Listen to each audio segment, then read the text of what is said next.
In our current video game landscape, a growing trend of games utilizing RPG elements within them has appeared.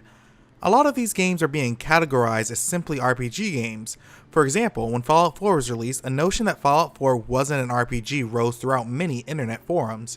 Two camps soon turned up, people who believed that Fallout 4 was an RPG. Others went on to suggest that it was ultimately just an FPS with RPG elements.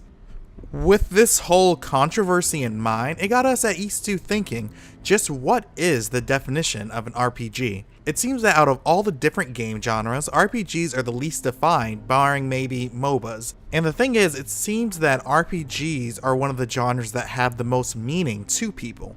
People get very defensive about what is or is not an RPG, much more so than what is or not a real RTS or action game. To even think of answering this question, we have to go back to where RPGs got their start: Dungeons & Dragons and tabletop games. Dungeons & Dragons is probably one of the purest representations of this genre. All games that we call RPGs today derive at least some mechanics from D&D and from other tabletop RPGs from the same period. It was surprisingly pretty easy to track the genealogy of modern RPGs. Basically, in the 1980s, there were two games, Ultima and Wizardry, that attempted to transfer the experience of playing tabletop RPGs to the computer. Ultima focused more on the role-playing by attempting to have an engaging world. The fun came from talking to people, exploring and learning about the world, and each game in the series expanded on these aspects. Dungeon crawling, combat, and grinding were of secondary importance.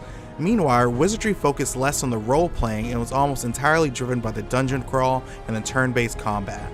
Ultima was very popular in the United States, while Wizardry was more popular in Japan, which created the divide between Western RPGs and JRPGs.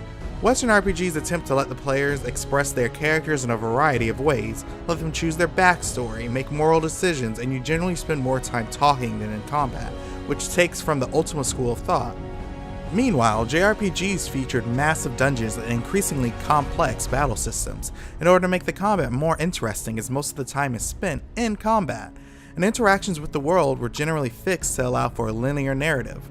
For instance, in Final Fantasy, you have to get the crystals in a fixed order compared to the 4 quests in Ultima 1 that can be done in any order. This progression led to RPGs being different things for different people. For those who are PC gamers in the 80s and 90s, the console JRPGs from those times may seem simplistic and limiting, with no room for any real role-playing. They would probably not really think that console JRPGs are real RPGs, just story-driven strategy games. Meanwhile, the JRPG player would probably find the PC RPGs undramatic and excessively mechanically redundant, and be bored by simpler combat systems. I, for example, grew up with JRPGs like Final Fantasy and Pokemon. My first Western RPG was probably Mass Effect. At first, I wasn't really sure why it was considered an RPG when combat consisted of real-time third-person shooting, and I was confused by the existence of things like hacking mechanics that you never actually had to use. The game wasn't too hard, so why not just kill everything? I was also confused by the existence of dialogue options that didn't affect the story. If I can pick them all anyway, why not just write all that information into the conversation in the first place and save me the clicks? What was the point of leveling up and equipment when the enemies just scale with you? Why didn't I have to grind? Why wasn't I constantly popping potions? Where were the secret labyrinthian dungeons with high-level equips? Where were the real boss battles with giant monsters? Why did the standard enemy and difficulty seem pretty much the same from the beginning to the end of the game? Or is a melodrama?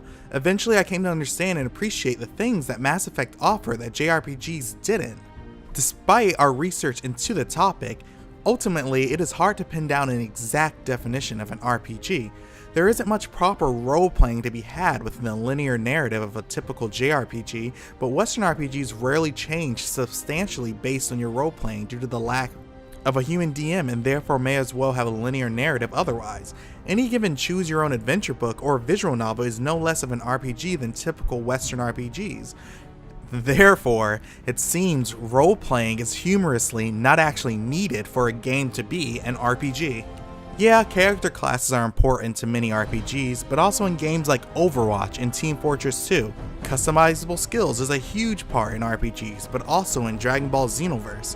Money, items, loot, and inventory management are important, but also in Resident Evil. Grinding, XP, and leveling up are typical but don't make Call of Duty an RPG. Turn-based combat is typical but doesn't make Civilization an RPG.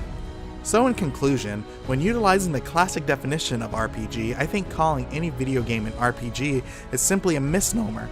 RPGs are simply any game where players play with a live game master, which is impossible for any video game. So, let us know what you think in the comment section below. Want to see more videos like this? Then give us a big ol' thumbs up. This has been Derek from Entertainment Stew, and thank you for watching.